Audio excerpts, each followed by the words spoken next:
Hey, good morning. Let's go over today's trade plan. So in the overnight session, we saw sell side active in that 51 to 53 area, which marked the recent 2.5 week balance area low. So at this point, heading into the open, if the market can hold below 51.5 to 53.5, it would signal the sell side still in control. And from there, we could break on the downside, retest yesterday's low at the 41 quarter, 43 quarter initial support.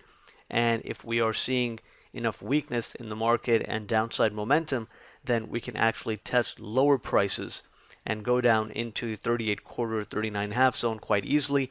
That's not a major area of support, so we are going to have to see at this point how the market approaches it, because a failure at 51.5 to 53.5 confirms a balance breakdown.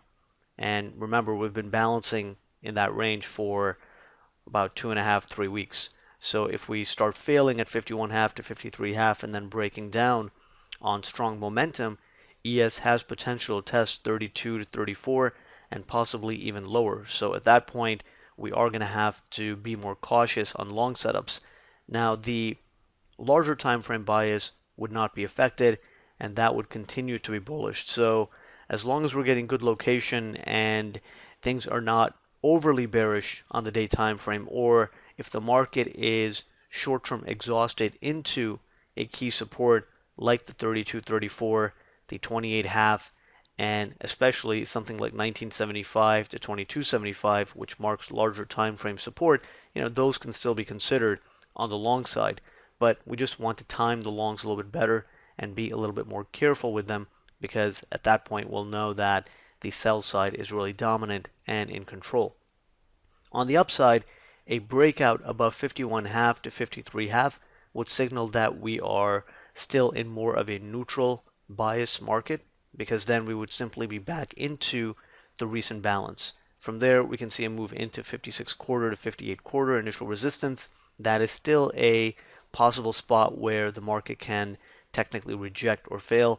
That is really the breakdown area from yesterday. And then even 60 to 61 is going to be important resistance. It marks the high volume node of that entire balance. So first time up, that is still a potential rejection and failure area. So as we go higher, unless we are seeing excess broad market strength and unusually high upside momentum, the resistance zones above can still provide a reaction and possibly even turn into a failure. And then on the downside, we'd have to watch how the market responds at 51.5 to 53.5. So that 51.5 to 53.5 zone is going to be important in establishing our short-term directional bias. You can consider that as the micro bull bear zone off the open. It's really going to help set the tone on the day. And then if we really start to go beyond the 60-61 on the upside, pretty much every zone along the way has potential to provide at least a reaction. So the 65.5 to 67.5, the 69, which is the launching point of the big directional move from yesterday's overnight session, and 70, 75 to 72.75, all of those are areas of resistance now that the market can at least temporarily reject and struggle with before we actually head higher. So, right now, if we hold below 51.5 to 53.5, the bias is going to be more bearish. If we break out above it, then the bias becomes neutral. But when the bias is neutral, we can still get rejections at first test of each resistance zone. So that's really how the market is set up right now heading into the open. Our focus is going to be more on the sell side for now.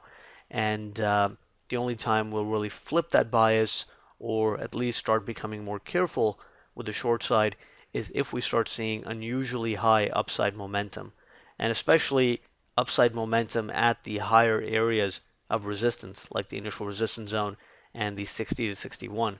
But absent any major upside strength, our focus will be on short side, and especially if the market continues to hold below 51.5 to 53.5, because then we could be setting up for a breakdown and a test of 32 to 34. So that's something we'll have to assess in real time.